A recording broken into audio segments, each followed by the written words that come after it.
every night before I'd go to sleep, I would wait for a particular noise.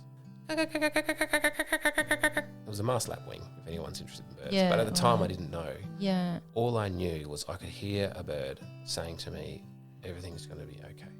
At the time, I wasn't like, oh, nature's here. It was just, it was something I needed. Yeah. It was a connection. And now that I'm an old person, I can look back and I can go, that was so important.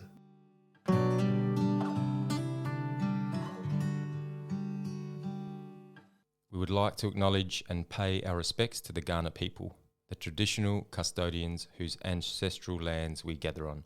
We acknowledge the deep feelings of attachment and relationship of the Kaurna people to country, and we respect and value their past, present, and ongoing connection to the land and cultural beliefs.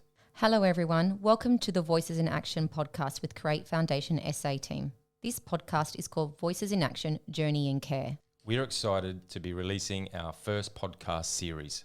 We have episodes lined up to appeal to the out-of-home care sector, fostering change and advocating for a better future for young people in care. We hope this podcast is helpful for children and young people in the care system and inspires you that you are a valuable human being. We acknowledge that the topics discussed can be potentially triggering, so we encourage you to take care of yourself. Check in with yourself at the end of each episode and seek support if needed. We've listed some support services in the show notes. Hi everyone, welcome back to the Voices in Action podcast, Journey into Care. I've got myself here, Angela, and I have Jessie here. Hello everyone. Hello, and we have Jason in the room from Nature Play. Hi Jason. Hello. Yeah, so we have Jason here. He is the CEO of Nature Play SA, a poet, artist and dreamer. Jason is a storyteller and loves listening to the stories and wisdom of Aboriginal peoples as he connects with country.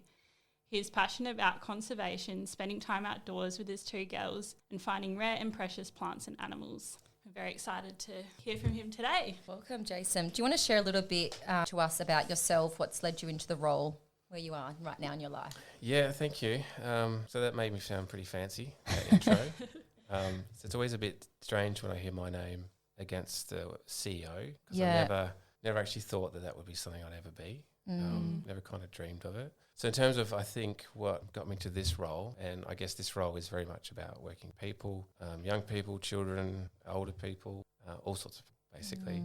I remember when I was about 9 and I lived in a place called Elizabeth Down, and I used to come home pretty frustrated because I had a lot of bottled up emotions. So I'd go outside, I'd swing the door open, it would bang, and I'd kick a bucket or something. I'd just kick something over.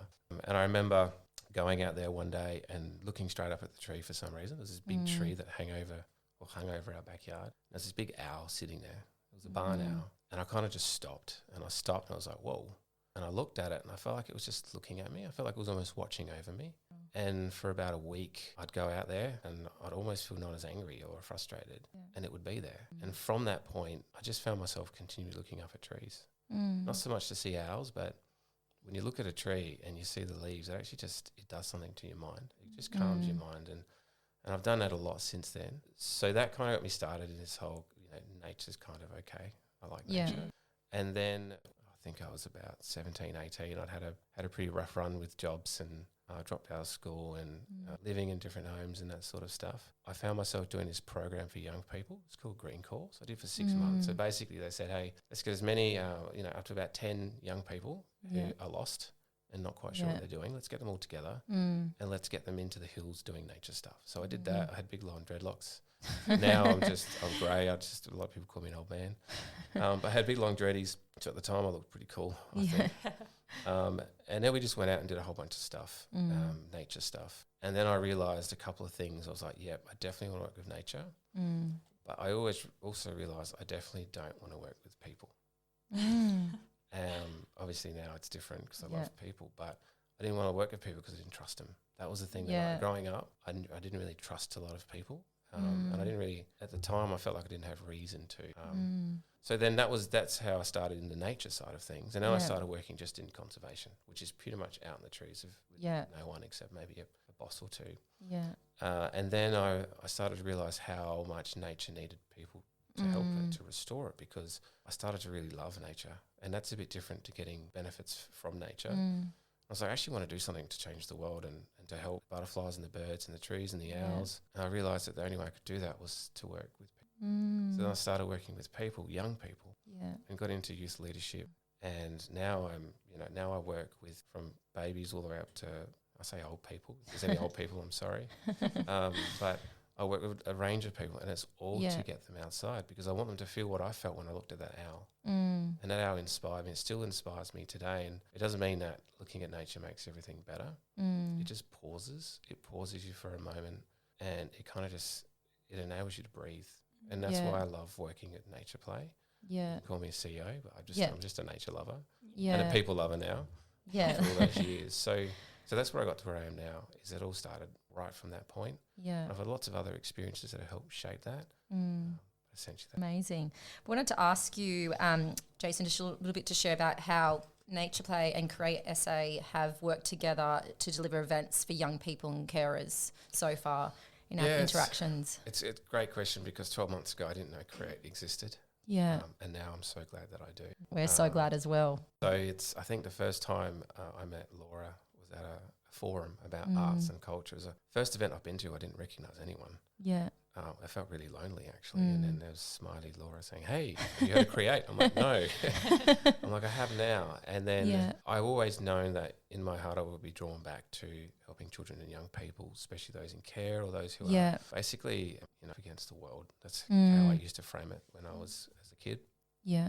And from that conversation, we thought, Laura said, "Hey, there's a Create Connect event that we do. What do you think?" And I was like, "Actually, I know the trees are going to help. Yeah. So why don't we think about getting out into Belair National Park and running lots of activities in a way that there's choice. It's not, we don't just go, hey, do this. It's like, here's things. You have a choice. You can do what you like." And the great thing is it's a big nature area. So there's lots of trees, lots of grass, and it's kind of that freedom that we don't often get. So you think about going to a supermarket or school or whatever, it doesn't feel free. Yeah. So that was our first event that we did together, which was about maybe 40, 50 people. Yeah. And I walked away from there with a very full cup. Yeah. Felt really good being part of that. And then I was fortunate enough to be on a panel at the Create Voices in Action. Yes, conference. On a lived experience panel, and that was really challenging for me, because I haven't had an opportunity to tell a story. Yeah. I'm 40 and I hadn't told my story before until that time. And so that was really important, that conference. And I only spoke about 10 minutes, but it was a pretty powerful 10 minutes for me. And now we're looking at lots of other opportunities, working with YAG. Youth Advisory Group. We're organising that for November. Yeah. Looking forward to that. And I just want to connect with people and want them to feel like, one, something has been done for them, and two, that they're being heard in different ways. I like the idea that people can be heard without saying a word. Yeah. That's a big thing. I don't know how that answered that question. No, you did amazing. I know for me, being at Belair National Park at that connection event was so powerful. I just felt so honoured to be there and seeing the young people and the carers and everyone just being free and to run around and climb up rocks. Yeah. And the carers were watching them, but they were just so happy in that element of nature. And I was like, this is where we want Create to go. And it's so, yeah. Jason, can you explain to us a bit more about the mission of Nature Play SA? Yeah, so firstly, when people say Nature Play, straight away everyone's like, play, oh cool, that must be kids. But I say it'll cost me lots of money to change the word play, so I can't change the word play. And it's a really important word because adults play too. But often I say to people, just pretend that word is well-being. So it's nature well-being, because then it completely changes. So what we set out to do is we work across the state. We try to engage as many people as possible in nature in different ways. So nature's not just the wild. Nature can be a backyard with a big tree and the owl in it. It can just be anything. So trying to get to people not see it as a separate, as something that's part of us. Because for me, no matter who you are, no matter what you've been through, nature has such a healing quality. It calms us, it soothes us. It's definitely not the answer to everything. But for me, it can become a really important anchor in your life. You know, when I was feeling frustrated, as even now, if I'm having a really hard time, I go to a place called Scott Creek Conservation Park. Yeah, it's wild and no one's out there. That place. It's my favourite place, and I'll just go out there and I'll sit amongst the reeds and the trees, and I'll just watch and listen. I'll often just stare at the sky and watch to see which way the clouds are moving. And even just talking about it makes me feel calmer. So I want people to experience that, and I have an awesome team. We work with schools, we work with community groups, we work with disability, we work with a whole range. Everyone's welcome. We just want to give everyone a big hug. And take you out to nature. So that's when we say Nature Play, that's what we're about, and that's what we want to do. That's so good. And what are some of the benefits of being out in nature for children and young people's well-being?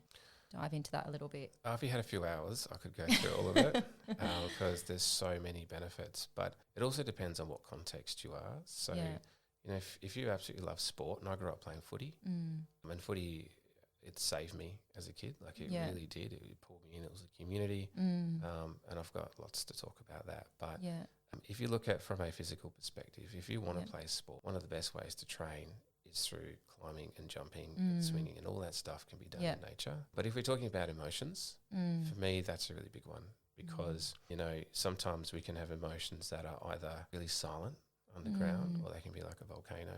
And I always go back to research. It tells us that it can help us regulate, our emotions. From a social perspective, when we had that event at Create, we saw people interacting and talking and in a real social way that happens a lot when you're out in that environment. Yeah. Things like problem solving. But I think for me, everyone needs to find their own, the way that nature, what nature does for them. It's easy to say here are all the benefits. Yeah. You've got to find what works for you and how you can connect with it, connect in your own way. And it's got to be something that happens every day. Yeah. So you mentioned my two girls. I've got two daughters.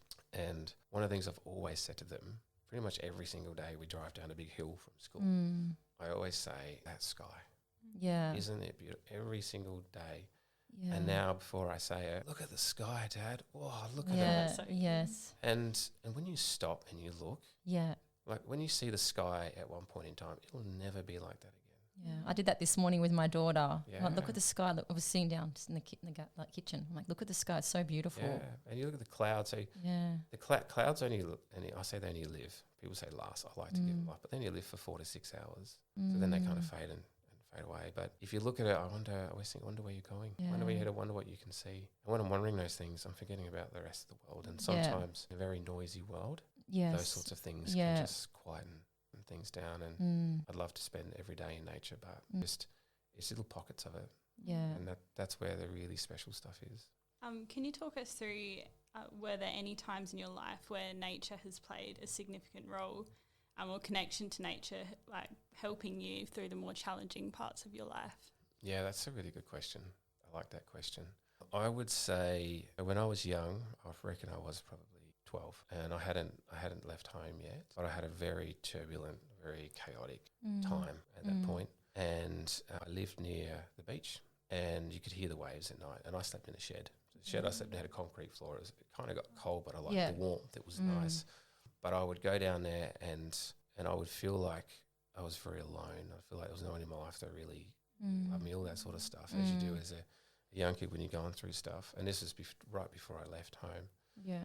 And every night before I'd go to sleep, I would wait for a particular noise. This particular noise was this bird, and it flew across my head. It flew across the horizon. I'm not quite sure where it was going. Yeah. And it would make a noise, and the noise was, it would go.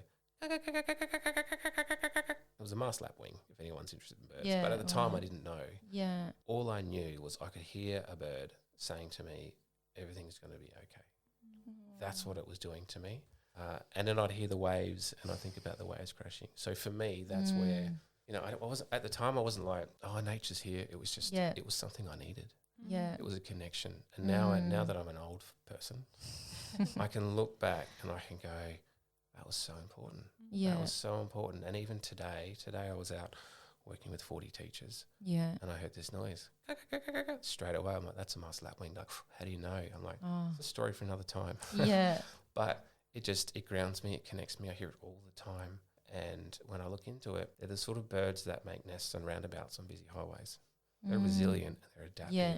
And I'm like, you know what, so am I. Like, that's why that bird was there for me. Yeah. So between owls and lapwings and whatever other things, that's, in my life, that was something that held me and gripped me. And I've got lots of other examples, but that was the one that I'll never forget and just sticks with me. And sometimes if I think about it, I can hear that bird in my mind, just guiding me back to it. It's protecting you and guiding you and healing you and connecting you to yourself and higher universe, which it does. Children and young people going through all sorts of things, there will be things like that they kind of anchor us. As I said before about anchoring us, they kind of hold us a little bit. Think about humans. What is our habitat? What is our natural habitat? It's nature. Yeah. It's just nature's all around us. When we put ourselves in a position where we can't see nature, we can't feel nature, and that's for many, many days on end, our hearts feel a little bit empty. Yeah. Sometimes we don't know it, but there's something missing. Yeah. And again, it's not to say nature's the answer, because there's lots of other things around support networks and people, but Yeah. it's a really big part. I can say that from my perspective. Yeah. But I also know many others who it's done a similar thing for. Yeah. I think, Jesse, you're talking about being at the beach and how being out in the ocean can really connect you. And I think we were saying that yesterday. Yeah, they were saying about how there's science about the ions in the air when you're by the beach and how that improves your mood and everything. It's just powerful. It's like an emotional thing, but there's science behind why I know I always feel better going outside. Everyone says that, Yeah. and it's often a passing comment, but actually it's a thing.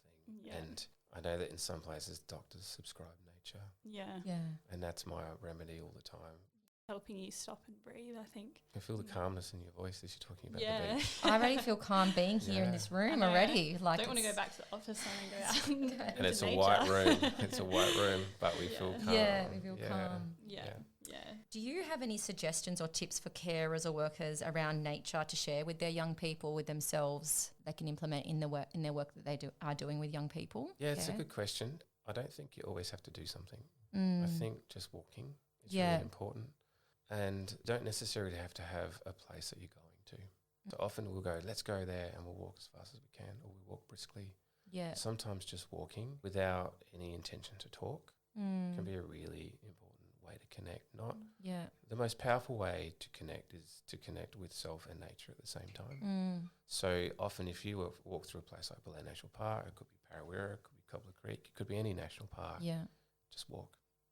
Just walk. Obviously check the trail so you don't get lost. Yeah. So I'm lost because Jason sent me here.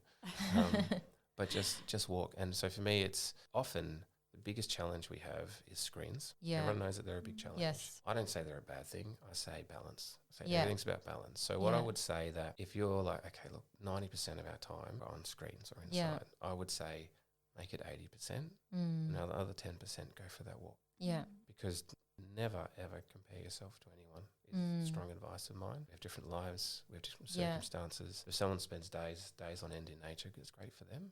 But 10 minutes in nature might be great for you. Yeah.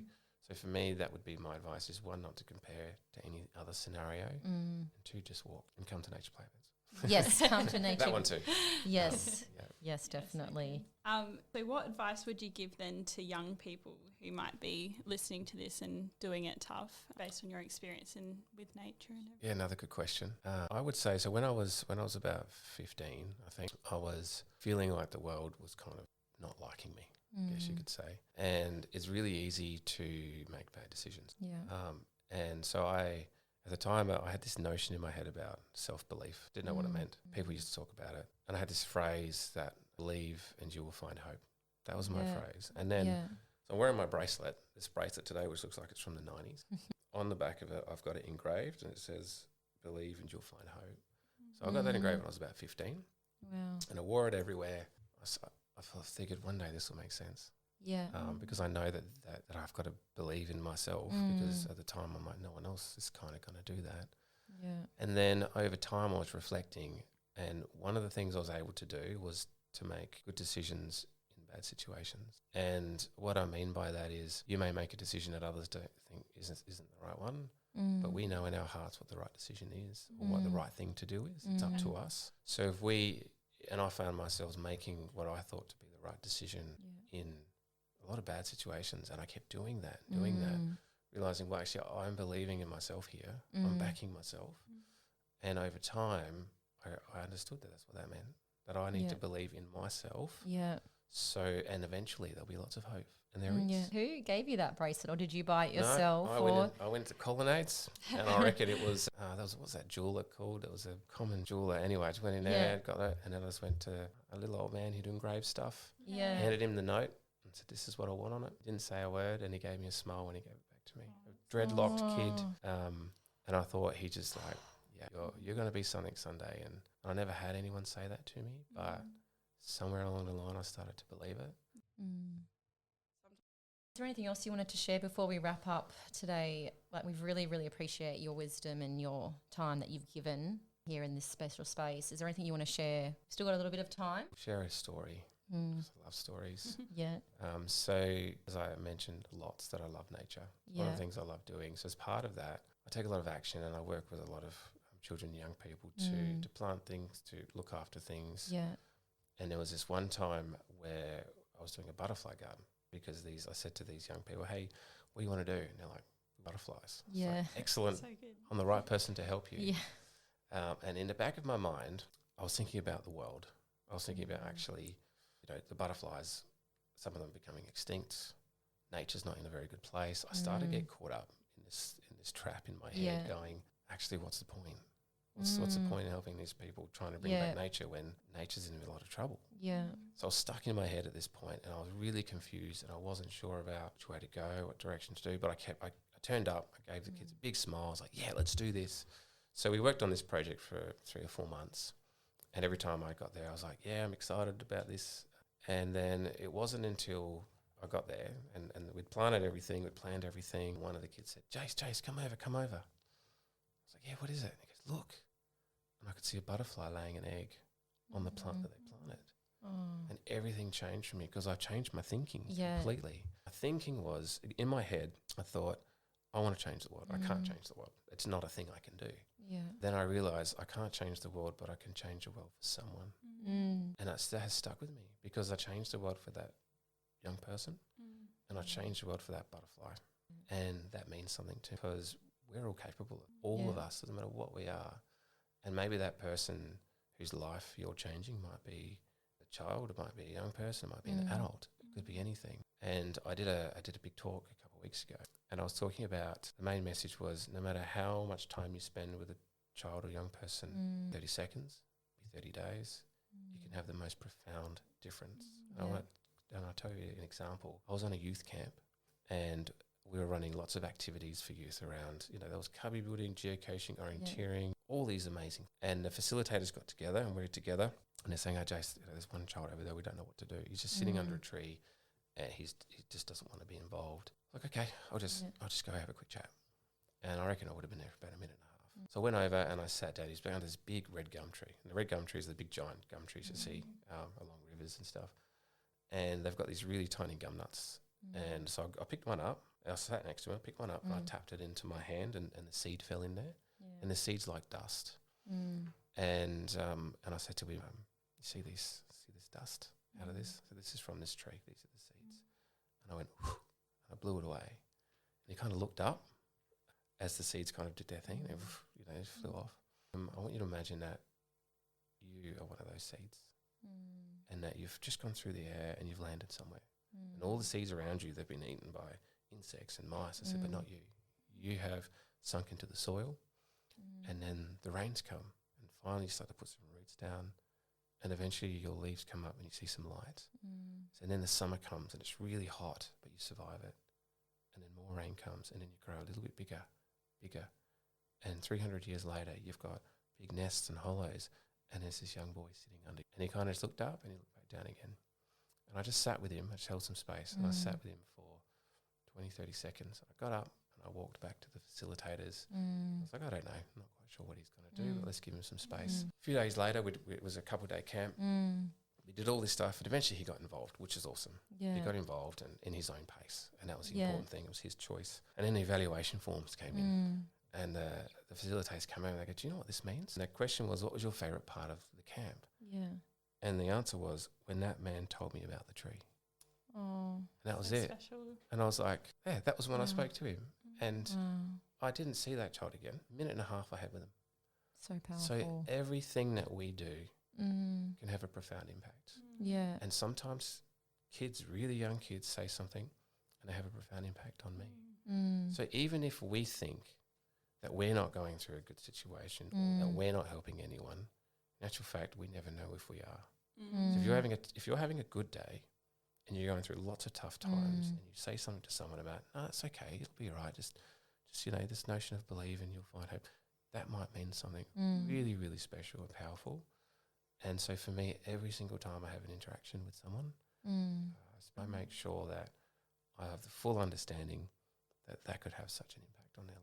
Yeah. I think that's such a powerful encouragement as well to any caseworkers or youth workers or carers listening that, sometimes you have no idea the impact that you have on a person. It can feel like you're giving and giving and you not seeing any fruit from what you're doing. But yeah, hearing stories like that, you don't know how maybe one phrase you said or 1 minute that you spent with someone has made an impact on their lives. And reminds me of a analogy as well. You might have heard about, I think they talk about starfish on the beach or something, and this lady's like, there's all these starfish on the shore and she's throwing them all back in the water, and someone comes up and is like, why are you throwing them back in? Like, there's so many on the beach, you're never going to get all of them back in the ocean. And she's like, well, I got this one back in, like this one matters, it's make a difference for this one. So I think like, yeah, that's awesome for people listening if we can take away that.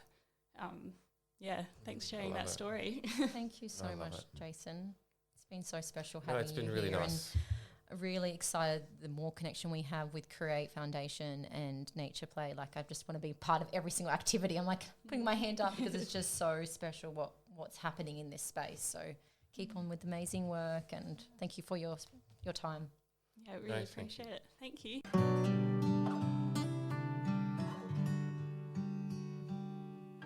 Thanks for listening to the episode of the Voices in Action Journey in Care podcast. Remember, we have support services listed in the show notes. If you liked this episode, spread the word and leave us a review.